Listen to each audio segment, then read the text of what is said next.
चलिए प्यारे साथियों, वंदे मातरम, जय हिंद।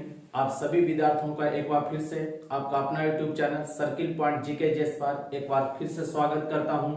और आप सभी बच्चों के लिए मैं आज 10 महत्वपूर्ण क्वेश्चन नेशनल इनकम राष्ट्रीय आय से जो इकोनॉमिक्स का टॉपिक है करवाने जा रहा हूं सभी प्रतियोगी परीक्षाओं के लिए। एसएससी, रेलवे, बैंकिंग या सभी प्रतियोगी परीक्षाओं के लिए जहां पर इकोनॉमिक्स जीके जैसे प्रश्न पूछे जाते हैं सभी के लिए लाभदायक होगा, हेल्पफुल होगा। तो मैं उम्मीद करता हूं आप सभी अच्छे होंगे और वीडियो को अच्छी तरीके से देख रहे होंगे और साथ साथ आप अपनी पढ़ाई पर भी ध्यान दे रहे होंगे। चलिए आप की शुभकामनाओं के साथ, आपके भविष्य की शुभकामनाओं के साथ टॉपिक को हम शुरुआत करते हैं। जो बच्चे चैनल पर पहली बार आए हैं, नए हैं, आप हमारे circle point GK GS channel को जरूर सब्सक्राइब कर ले और लाइक बटन दबाना ना भूले।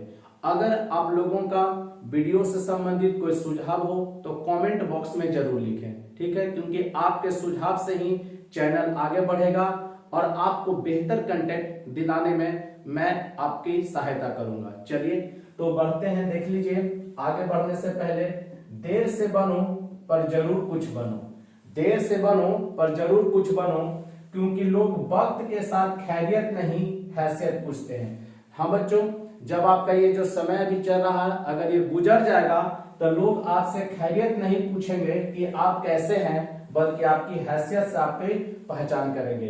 तो देर से बनो पर जरूर बनो, क्योंकि लोग वक्त के साथ खैरियत नहीं हैसियत पूछते हैं। चलिए हम लोग बढ़ते हैं अपने टॉपिक के साथ। नेशनल इनकम के 10 प्रश्नों को मैं करवाने जा रहा हूं और सभी बच्चे 10 में से कितने आप सही उत्तर दे पाए हैं कमेंट बॉक्स में लिखना ना भूलें और जरूर से जरूर वीडियो को लाइक करें और अपने साथियों दोस्तों के बीच इसे शेयर करें ताकि हमें कुछ हिम्मत मिले आप लोगों के लिए और बेहतर करने का। तो चलिए बढ़ते हैं हम लोग प्रश्न की ओर।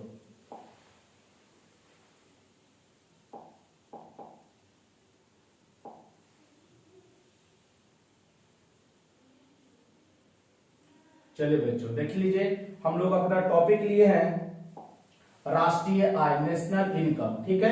ध्यान दीजिएगा, टॉपिक का नाम क्या है, नेशनल इनकम राष्ट्रीय आय से 10 हम लोग महत्वपूर्ण प्रश्न लिए हैं। 10 में से कितना आप सही करते हैं एक कमेंट बॉक्स में लिखना ना भूले। 10 में से कितने आपके सही उत्तर हैं ये जरूर लिखें।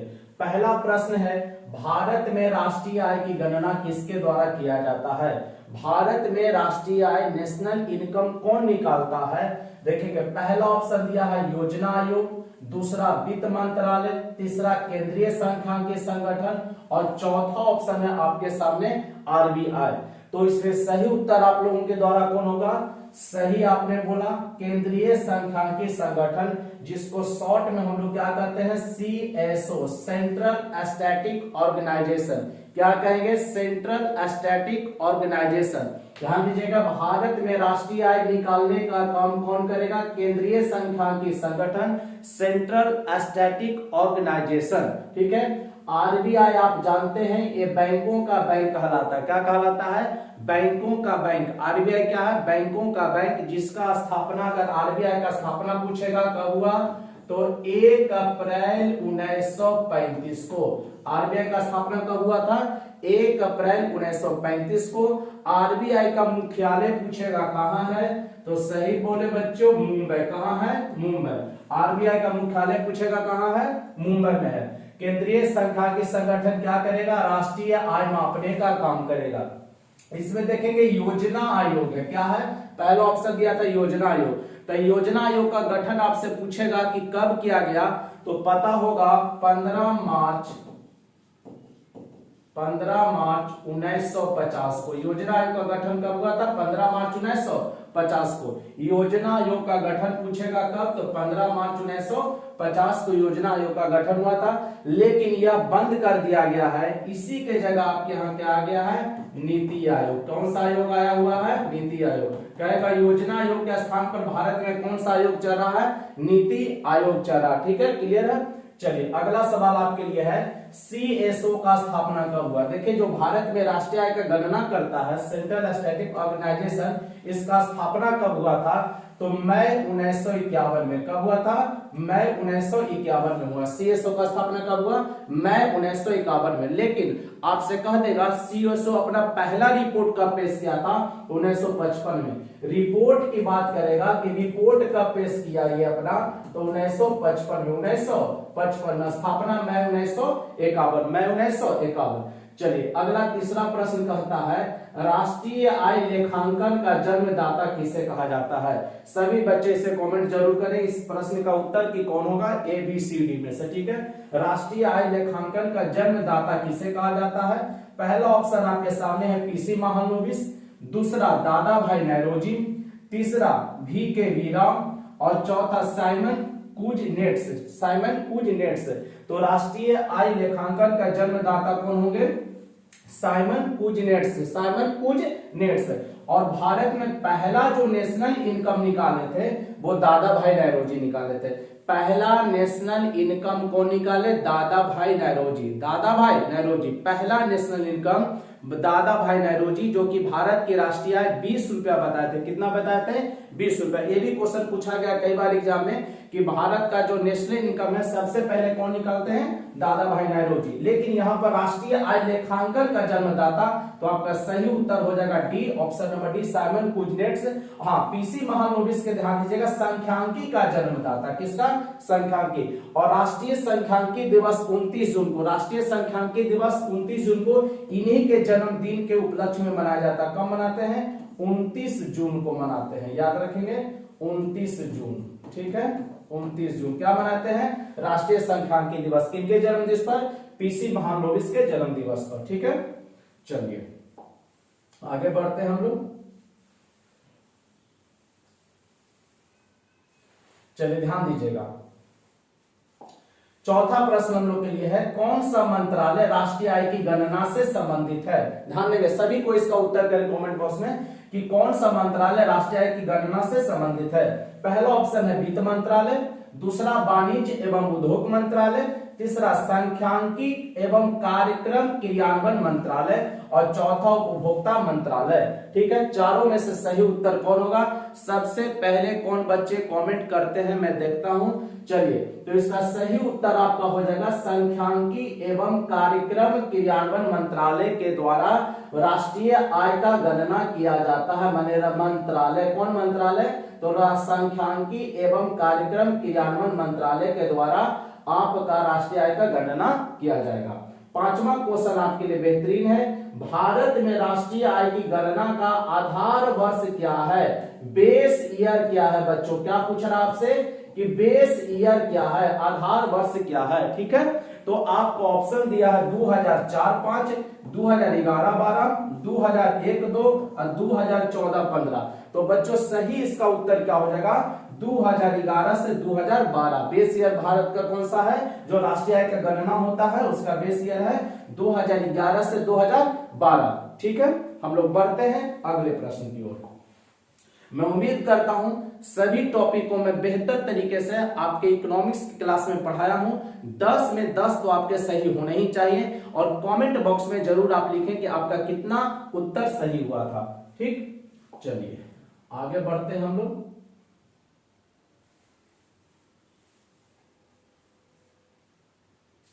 चलिए ध्यान दिया जाए, छठा क्वेश्चन देखेंगे आपके लिए मैं पढ़ रहा हूं। निम्न में से क्या राष्ट्रीय आय की गणना में शामिल नहीं किया जाएगा? निम्न में से क्या या किसे राष्ट्रीय आय की गणना में शामिल नहीं किया जाएगा?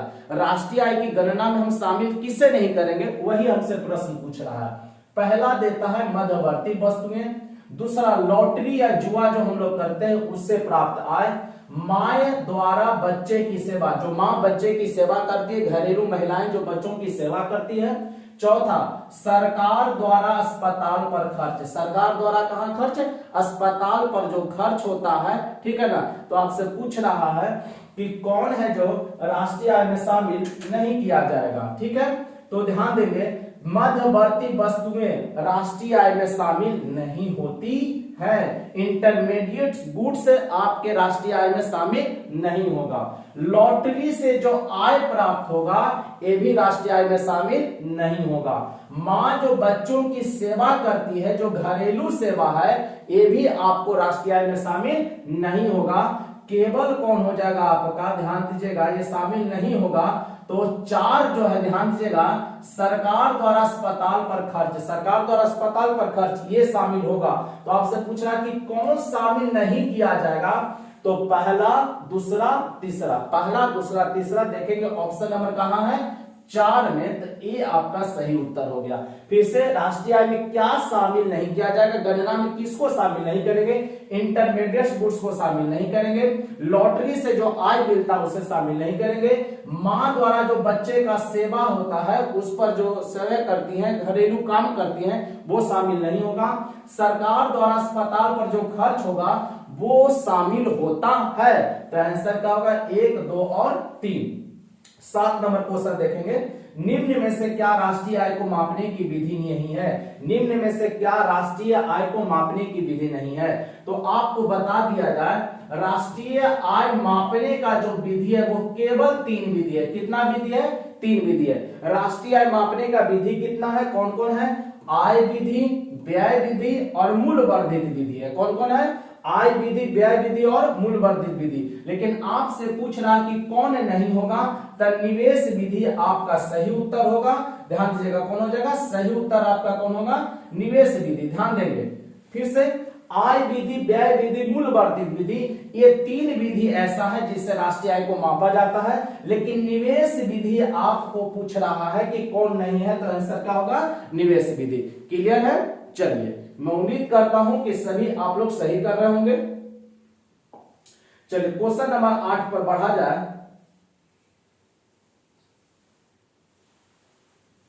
चलिए देखेंगे, निम्न में से कौन विकास व्यय है। ध्यान देंगे, बहुत अच्छा क्वेश्चन है ये। 8 नंबर देखते हैं कितने लोगों का सही होता है। निम्न में से कौन विकास व्यय है। आप कहेंगे सर सिंचाई व्यय विकास व्यय है, सामुदायिक सेवाओं पर जो व्यय है ये भी एक विकास व्यय है, उधार पर जो व्यय होता है ये भी एक प्रकार का विकास व्यय है। अगर आप उधार लिए हैं तो चुकाइएगा तो ये भी विकास व्यय है। और अनुदान पर व्यय, जो अनुदान जो सब्सिडी होता है वो भी पर जो खर्च किया जाता है वो एक प्रकार का विकास व्यय है। लेकिन चारों में से इसका सटीक उत्तर कौन होगा, ध्यान दे, कौन विकास व्यय है, पूछा हुआ क्वेश्चन एग्जाम में, ध्यान रखिएगा इस बात को। तो आपको बताएं, उत्पादन पर जो खर्च होगा, किस पर खर्च होगा, उत्पादन पर खर्च होगा। तो उत्पादन पर खर्च कौन होगा, सिंचाई व्यय होगा। कौन होगा, सिंचाई व्यय। इसलिए इसका सही उत्तर क्या होगा, सिंचाई पर व्यय। फिर से ध्यान रखेंगे, कौन एक विकास व्यय है, तो जो उत्पादन पर बताएं, जीडीपी में क्या होता है, एक वर्ष के अंदर देश की सीमाओं में, एक वर्ष के अंदर या एक वित्तीय वर्ष के अंदर जो भी वस्तु और सेवा उत्पादित होती है उसकी मौद्रिक मूल्य को आप क्या कहते हैं, जीडीपी में शामिल करते हैं। तो सिंचाई पर जो व्यय है ये उत्पादन पर व्यय किया जाता है, इसलिए इसको सबसे बेहतर ऑप्शन माना गया है। इसलिए 8 का आंसर क्या हो जाएगा, 1 हो जाएगा। पूछा हुआ सवाल है, ध्यान रखिएगा, आगे भी पूछा जाएगा। 9 नंबर सवाल देखेंगे बच्चों, किसी देश की आर्थिक वृद्धि की सर्वाधिक उपयुक्त माप क्या है। कोई भी देश है तो उसके आर्थिक वृद्धि की सर्वाधिक जो आप माप करते हैं, किससे मापते हैं, जीडीपी से, एनडीपी से या एनएनपी से या प्रति व्यक्ति आय से। तो सर्वाधिक आर्थिक वृद्धि जो मापेंगे वो कोई देश का, वो जीडीपी से मापा जाता है। किससे मापा जाता है, जीडीपी से। तो 9 का उत्तर क्या हो जाएगा, ऑप्शन नंबर 1 हो जाएगा। 10 नंबर क्वेश्चन बहुत अच्छा है, ध्यान दीजिएगा, बहुत अच्छा क्वेश्चन है 10 नंबर, ध्यान देंगे आप लोग सब कोई। मूल्यह्रास किसके बराबर होता है, ध्यान दीजिएगा, मूल्यह्रास। मूल्यह्रास को आप घिसावट व्यय भी कह सकते हैं। क्या कर सकते हैं, घिसावट व्यय, घिसावट व्यय। ठीक है, आप कहेगा सर घिसावट व्यय क्या है। मान लीजिए कि आप कोई गाड़ी लेते हैं, एक साल, जिस साल आप लिए, जैसे मान लीजिए 2025 में आप कोई गाड़ी लिए, उस गाड़ी का मूल्य था 1 लाख रुपया। क्या आप अगले 2026 में जब उसको बेचेंगे तो क्या वो 1 लाख रुपया में बिकेगा या कुछ कम बिकेगा।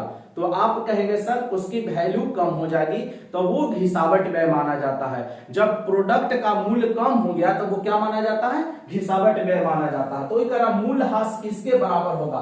तो सबसे पहले आप देखिए कि मूल्यह्रास तो आप एक फॉर्मूला जानते होंगे, एनएनपी बराबर क्या, एनएनपी बराबर नेट नेशनल प्रोडक्ट कहते हैं इसको, क्या कहते हैं, नेट नेशनल प्रोडक्ट है। क्या होता है, तो जीएनपी से, किससे, जीएनपी से अगर मूल्यह्रास को घटा दिया जाए, किससे घटा दिया, जीएनपी से, है ना, ध्यान दीजिएगा, जीएनपी से मूल्यह्रास को घटा देंगे तो क्या मिलेगा, एनएनपी मिलेगा। तो अब इसी मूल्यह्रास को अगर निकालना होगा तो मूल्यह्रास इधर ले आइए आप, मूल्यह्रास को इधर ले आएंगे, तब बताइए क्या फॉर्मूला बन जाएगा, GNP minus NNP, GNP minus NNP. तब मूल्यह्रास किसके बराबर होगा, जीएनपी माइनस एनएनपी। तो जीएनपी माइनस एनएनपी कहां है, ऑप्शन नंबर 1 में ही है। तो आपका सही उत्तर क्या हो जाएगा, ऑप्शन नंबर 1। मैं उम्मीद कर रहा हूं सभी 10 प्रश्नों को आप बेहतर तरीके से किए होंगे। हमारे पढ़ाए गए जितने भी क्लास के नोट्स हैं आपको उससे बेहतर टैली किया होगा और सबका 10 में 10 आया होगा, ये तो पता चलेगा आपके कमेंट को पढ़ने के बाद। तो सभी बच्चे से बिल्कुल एकदम रिक्वेस्ट मैं करता हूं कि आप अपने कमेंट बॉक्स में जरूर लिखें कि आपका 10 में से कितने प्रश्न सही हुए। तो बच्चों आज के लिए इतना ही, कल अगले टॉपिक के साथ फिर आपकी मुलाकात होगी। तब तक के लिए जय Hind, Vande Mataram, best of luck. आप मेहनत से पढ़ते रहिए क्योंकि आपके रिजल्ट का इंतजार आपके माँ पिता, आपके गुरुजन कर रहे हैं। तो आपके माता पिता के सपनों को साकार करने के लिए आपको जीतोड़ मेहनत करना पड़ेगा, क्योंकि बताए हैं बनो, जरूर बनो, कुछ देर से ही बनो लेकिन जरूर बनो, क्योंकि वक्त जब बदलता है बाबू तो आपका लोग खैरियत नहीं हैसियत पूछता है, उसके लिए आपको मेहनत करना पड़ेगा। तब तक के लिए आज के लिए इतना ही, कल के क्लास में मिलेंगे अगले टॉपिक के साथ। जय Hind, Vande Mataram, best of luck.